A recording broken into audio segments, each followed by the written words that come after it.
welcome back. If you're looking to master that brilliant, eye-catching red Photinia shrub, you are in exactly the right place. Okay, let's dive right into this explainer. Picture this. You take a massive, overgrown 4-meter Photinia, and you just chop it all the way down to a mere 60 centimeters from the ground. Most people, they'd think that's an absolute death sentence for the plant.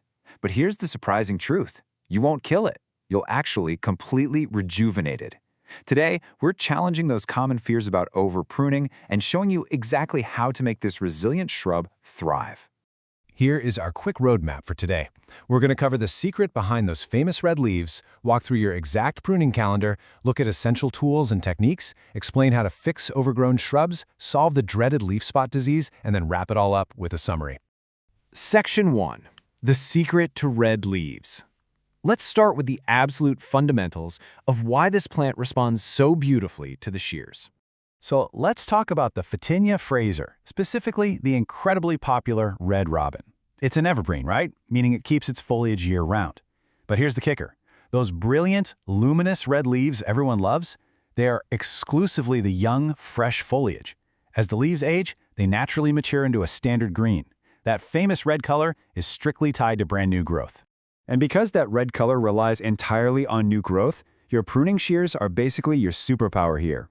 We prune for 3 core reasons. First, health.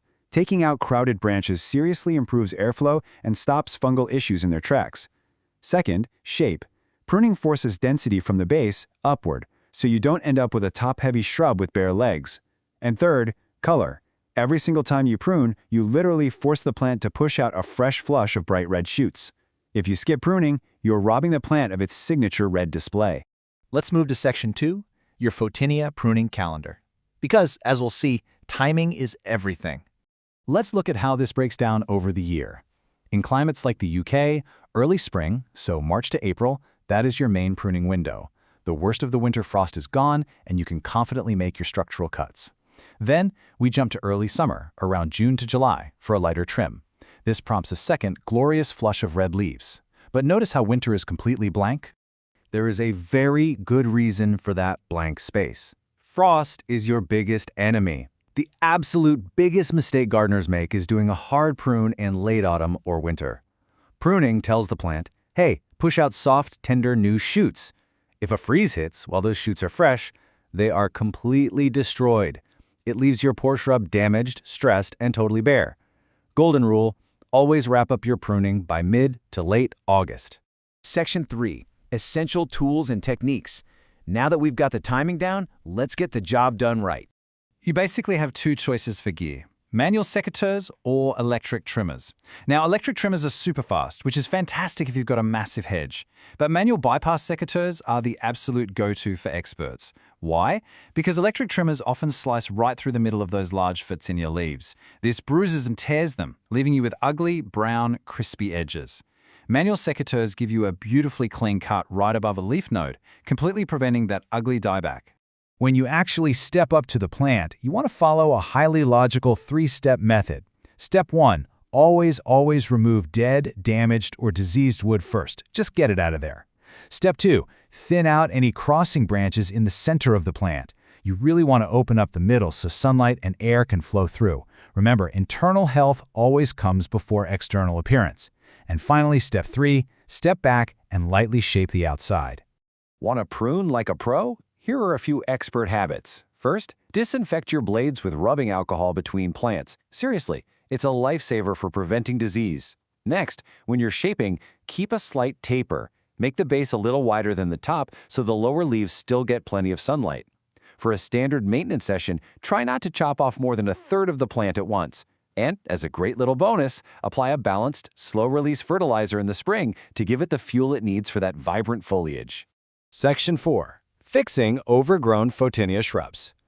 Let's talk about what happens when standard maintenance gets ignored. This brings us right back to our opening hook, 60 centimeters. If you've inherited a garden with a Photinia that's just way too big, totally overgrown and bare at the bottom, you can safely do a drastic rejuvenation prune. You can literally cut that massive shrub down to just 60 centimeters from the soil. If you're terrified of killing it, listen to this direct advice from the experts. The best time for this kind of tough love is May. It will be growing vigorously and have plenty of time to recover and reestablish before winter sets in. It sounds absolutely brutal, I know, but this tough love prompts rapid, incredibly dense regrowth. As long as you time it right, the plant will easily survive and thrive. Section 5. Solving Photinia leaf spot. So, the crucial point is, even with perfect pruning, you might run into this plant's ultimate villain. If you start seeing dark red or black spots popping up on the leaves, and eventually the foliage just wilts and drops right off, you're dealing with a fungal issue. Often it's a fungus called Entomosporium maculatum. The key thing to know, this fungus absolutely thrives in cold, damp, and humid spots. When your plant is overgrown and the inner branches are a crowded mess, moisture gets trapped in the canopy. It's basically a luxury incubator for this disease. Beating it comes down to environmental control. First up, remove and destroy any spotted leaves the second you see them. Do not toss them in your regular compost bin.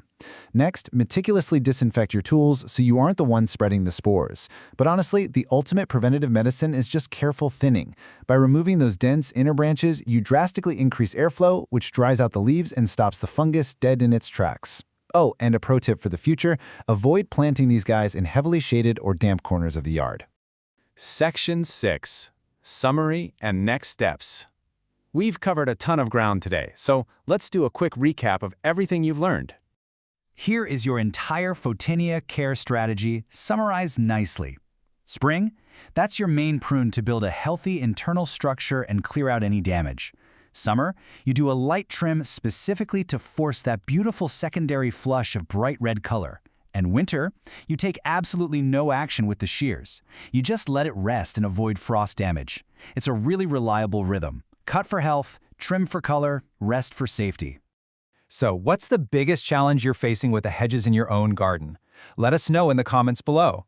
Before we go, a quick reminder. This explainer is strictly for informational purposes. If you're dealing with complex landscaping issues, severe soil problems, or massive dying trees, definitely consider calling in a certified professional arborist. But it leaves you wondering, now that you hold the secret to mastering the untamable Photinia, what other overgrown monsters in your garden are secretly begging for this kind of tough love? Thanks for joining us for this explainer, and we'll catch you next time.